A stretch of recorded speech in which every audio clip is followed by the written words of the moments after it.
नमस्कार दोस्तों, study IQ में आप सभी का स्वागत है। मैं हूं डॉक्टर महिपाल राठौड़ और आज हमारे साथ मौजूद हैं आईएएस 2019 की परीक्षा में रैंक 53 हासिल करने वाले दार्जिलिंग पश्चिम बंगाल से Shri Ashish Kumar ji. Ashish ji, welcome to study IQ. Thank you sir. तो आशीष जी, सबसे पहले आपको बहुत बहुत बधाई। आपने अपने सेकंड अटेम्प्ट में रैंक 53 हासिल करी है और आप जी जी आईएएस सर। सर्विस को ज्वाइन करेंगे, ये तो बिल्कुल श्योर है 53 रैंक के साथ। जी तो जी आपकी मेहनत को जी जी। सलाम है, आपके जज्बे को सलाम है। तो अपने बारे में थोड़ा सा हमें बताइए, हमारे दर्शकों को बताइए कि आपका जी फैमिली जी बैकग्राउंड क्या है, कहाँ पर आपकी एजुकेशन हुई है। सर, माय डैड वो एक टी मैनेजर रहे हैं, टी गार्डन में मैनेज करते हैं in Darjeeling. And sir my mother जो है वो हाउस वाइफ है, वो बेसिकली घर पे ही काम करती है। सर मेरी जो एजुकेशन हुई है वो दार्जिलिंग में ही हुई है। मैंने स्कूलिंग गुथहाउस मेमोरियल स्कूल नाम की एक स्कूल है जो कि करशोंग में है, वहाँ से क्लास 10 तक पढ़ा था मैं। और 11 और 12 के लिए मैं एक आर्मी स्कूल में गया था जो वो भी दार्जिलिंग डिस्ट्रिक्ट में ही आती है।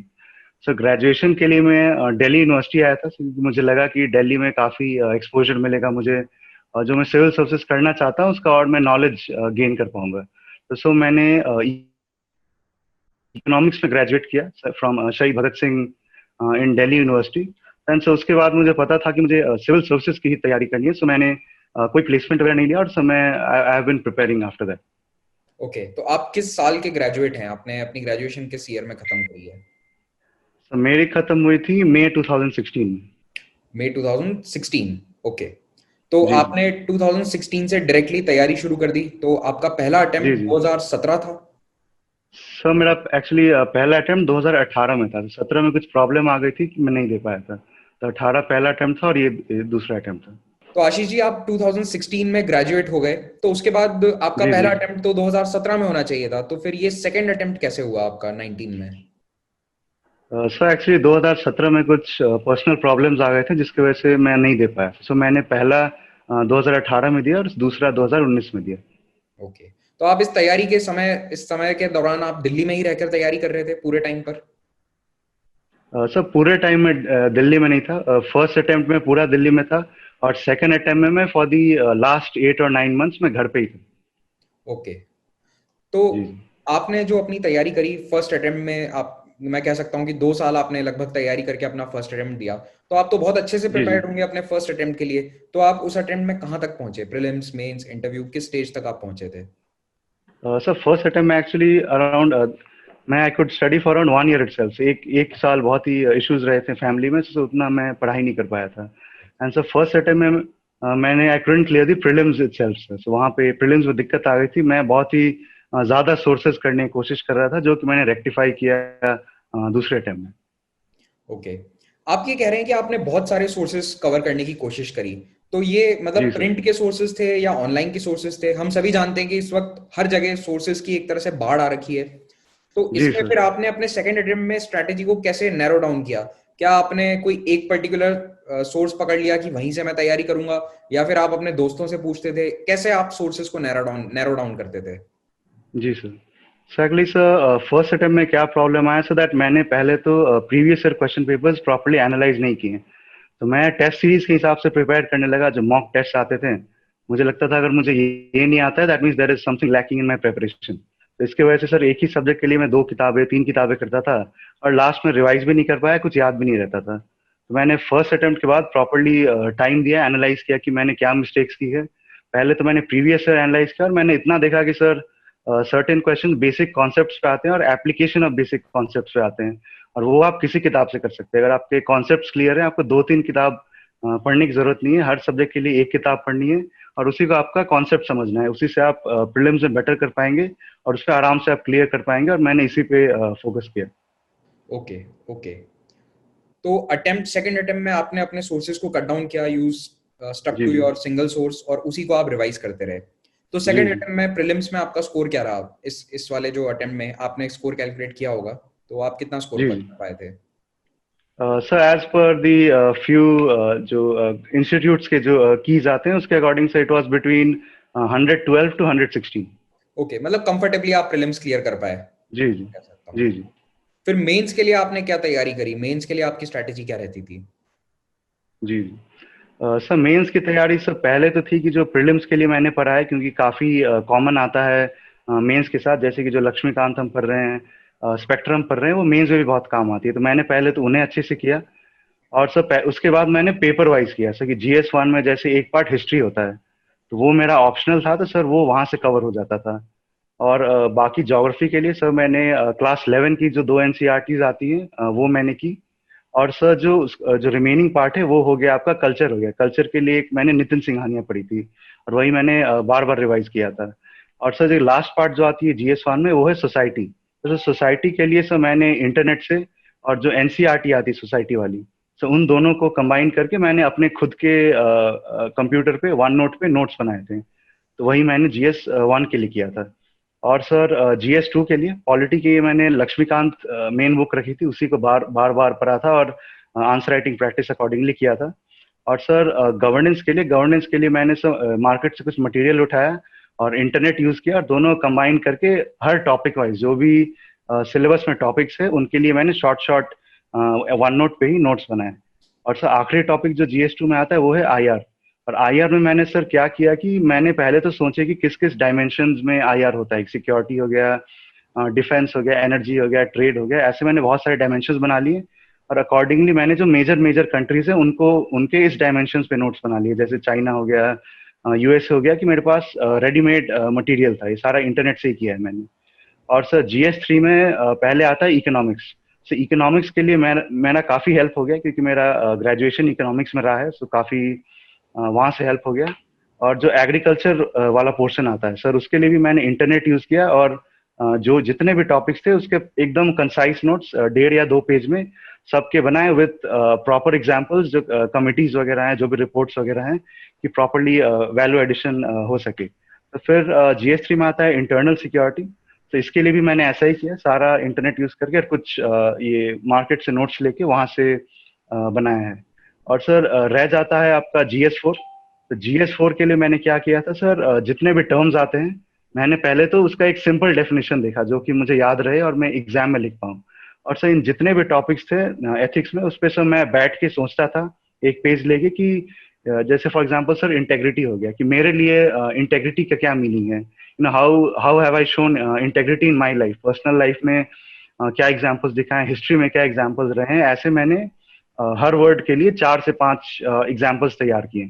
और जो आपका सर रह जाता है case study, sir case study में मैं ट्राई करता था कि मैं प्रैक्टिकल जितने प्रैक्टिकल पॉइंट्स लिख पाए, जो कि सही में जो एडमिनिस्ट्रेटर जो होता है वो can actually implement it on the ground, rather than simply writing जो थियोरेटिकल पॉइंट्स होते हैं। सर ऐसे मेजरली मैंने चारों GS की तैयारी की, और सर इसी के accordingly I could score good hopefully in the GS papers. Okay, okay. Coming to optional, आप ऑप्शनल यस कौन सर। सा सब्जेक्ट आपने चूज किया और उसकी तैयारी के लिए आपने क्या किया? सर मैंने ऑप्शनल हिस्ट्री लिया था। और सर उसकी तैयारी के लिए पहले तो मैंने एक कोचिंग ज्वाइन की थी sir, but after doing the coaching and after reading the notes I realise कि ये तो this is not adequate at all. और इसके लिए सर हमारे कोचिंग सब्जेक्ट में 4 पार्ट होते हैं, एंशिएंट, मिडीवल, मॉडर्न और वर्ल्ड। तो मैंने सबके लिए तीन तीन अराउंड तीन तीन मेजर टेक्स्ट बुक्स जो आते हैं, जैसे एंशिएंट के लिए एक उपिंदर सिंह आती है और एक इग्नू आती है, मैंने वो अच्छे से किया। और सबके मैंने सर नोट्स बनाए वन नोट पे, प्रॉपरली टॉपिक बाय टॉपिक। और मैंने हिस्ट्री में सर क्या ट्राई किया है कि हिस्ट्री में मेरे आंसर को अलग अलग बनाने के लिए और दिखाने के लिए कि that I have understood the topic. तो मैं कोशिश कर रहा था कि इसको करंट इवेंट से रिलेट करूं, कि एग्जामिनर भी सोचे कि हाँ he is applying his knowledge. ऐसे ही मैंने चारों पार्ट में किया है। चारों के लिए कुछ कुछ एक्स्ट्रा किताबें की है। मिडीवल के लिए मैंने सतीश चंद्र के दोनों पार्ट किए, इग्नू किया, और JL मेहते के तीनों पार्ट किए हैं। और मॉडर्न के लिए जो आपके 3 बेसिक बुक्स आते हैं, एक BL ग्रोवर आता है, एक बिपिन चंद्र आता है, और एक शेखर बंदोपाध्याय आता है। मैंने सिलेबस के अकॉर्डिंग और जो पार्ट जिसमें अच्छा दिया हुआ है मैंने अकॉर्डिंगली किया। और सर वर्ल्ड में होता है वो मोस्टली इंटरनेट बेस्ड, क्योंकि उसमें ऐसे सिलेबस के टॉपिक्स है जो आपको स्टैंडर्ड बुक्स में पूरे नहीं मिलेंगे। तो सर वो मैंने मोस्टली इंटरनेट बेस्ड ही किया, और बाकी मैंने टॉपर्स की शीट्स देखी कि कैसे पढ़ना है, कैसे लिखना है, और अकॉर्डिंगली सर मैंने ऑप्शनल की तैयारी की।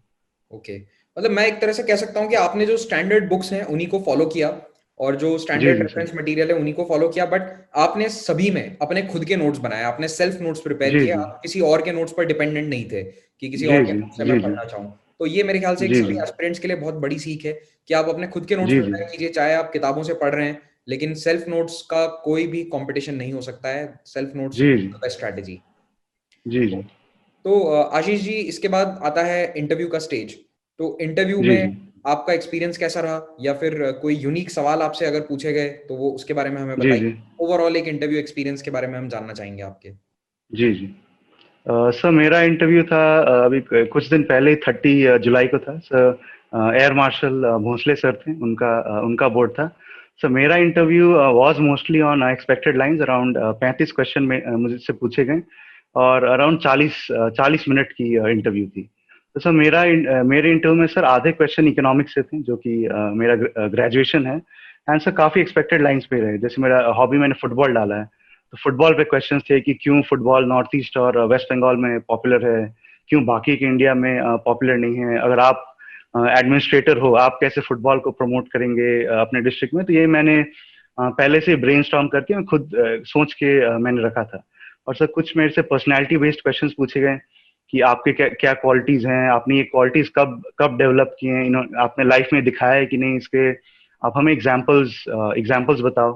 सर ऑल्सो मेरे डैड टी गार्डन से, सर टी पे काफी डिटेल्ड क्वेश्चन थे एक्चुअली। सर मैं भी सरप्राइज हो गया था कितना काफी डिटेल में पता था बोर्ड मेंबर्स को टी के बारे में। सो बट वो मैंने काफी अच्छे से प्रिपेयर किया था, मैं टी पे भी बता दिया।